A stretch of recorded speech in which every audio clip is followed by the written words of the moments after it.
Okay, so there's all kinds of reasons about security that you need to be aware of, and you need to take action to stop these things happening from you. So we're going to talk about these things. So what you specifically is talking about is somebody coming to your place and stealing your dogs. That's the thing that you're addressing, I think, specifically here. So what do you do about this? Well, I think that it's a multi-faceted solution. The first off is you need to make sure that any dog that's going to escape has to go through at least 2 doors that are closed properly before that can happen. So that's the first thing for security, is make sure that your dogs who got out from a kennel area are now not going to leave your property because there's another gate they've got to go through. So we have typically 3 gates. We have a gate for the stud dogs. They're in a kennel area, and each kennel has its own locked door, a door that's basically, you have to lift the thing up to open the door up. Then the whole kennel that they're in has doors at both ends. They have to get past that, and then there's a play area, and they have to get through the play area to another gate. So they've got to get through 3 gates. All right. So that's plus we have cameras set up everywhere. Well, then that's the next thing. So then the next thing is you should cameras inside and outside. Cameras both ends around the building. Right. So let's talk about cameras. So why are cameras good? Cameras are good because if somebody comes to your place and they're thinking about doing harm to you, when they see the cameras are there, number one, you might catch them really paying attention to cameras. That gives you an idea about what's going on. But number 2 is that it hopefully deters them from either going and doing anything bad on your place in the first, that goes somewhere else. The next thing is, if you've got people who work for you, having cameras around is a good idea, because you can just see what's going on. Yeah. Because you've got some liability with these folks. And I don't want to say that it's not like Big Brother watching you, but it kind of is in a way. You just want to make sure that people are spending most of their time working. And what you'll find is that people who aren't wanting to work properly will know the areas where the cameras are not looking, and they'll congregate in those areas. And so you just need to make a little trip every now and then to see how often you go there to find somebody's leaving that area when you show up. Right. So look, brakes are okay, smoke brakes are okay, phone time's okay, in moderation. A security camera helps you with that. A little bit off topic. All right.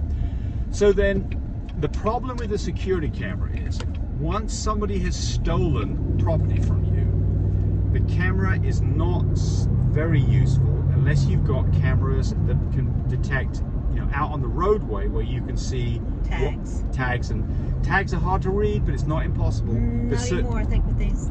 Well, some cameras, it's all about catching area. It's all about catching area. But at least you can tell make and model a car and exactly what time it happened and how many people were involved. So to have cameras that are leading up onto a property where cars would pull up is a good idea. Right. So we've got cameras up in those areas. We've got cameras down on driveways. We've got lots of cameras that are physically in play areas and in the kennel area itself. Remember, security is pennies to you. Yes. With what your babies. So then you've got to decide what kind of a camera you're going to get. You can buy wireless cameras that are pretty inexpensive these days. They just have to have, a 12-volt adapter to fire them up. They have to have any cabling back to a DVR. You could have all that stuff recorded on the cloud if you've got an internet connection, which means that nobody goes steal your DVR and take the information away. So I like that as a cloud-based solution. It's going to cost you money every month to do it, and you are going to have an internet connection. If you don't have internet where your barn is, that's not a solution for you. In which case you're going to have a DVR in place, and then you've got to put the DVR, digital video recorder, in a place that people don't know where it is and aren't going to take it away when they've stolen whatever they should steal. Well, we also have a little bell ringer that rings when somebody crosses it. So let's talk about that. Anybody and everybody. So anything. So cameras, cloud-based best. If you don't have internet, you're going to have a DVR.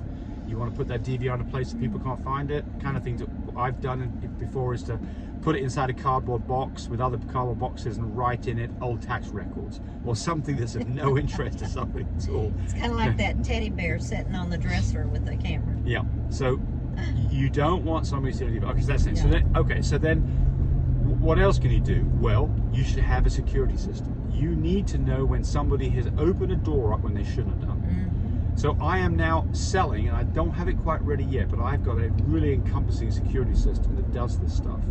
So what it does is it tells you when a door or a window has been opened. It tells you if the temperature has got too hot or cold.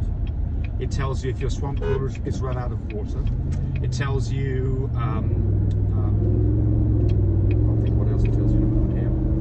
But anyway, the important point here is you need to have an alarm that goes off so that when somebody is in there doing things they shouldn't do, you get an audible alarm that lets you know. It could either be, it could be something that goes to your phone if you've got internet, but an audible alarm is probably the best, simplest, cheapest thing you can have. Something that sets a horn off the moment they open the door up, a horn goes off, so that they go running.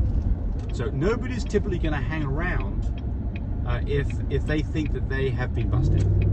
So security cameras great, locked doors great, a burglar alarm I think is important to have as well.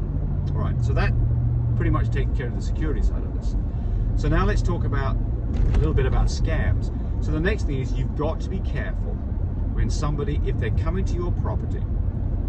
We typically don't like people coming to our places unless it's absolutely necessary. And you've got to realize that you need to check these people out beforehand as best you possibly can. So you've got a couple of ways that you can protect yourself.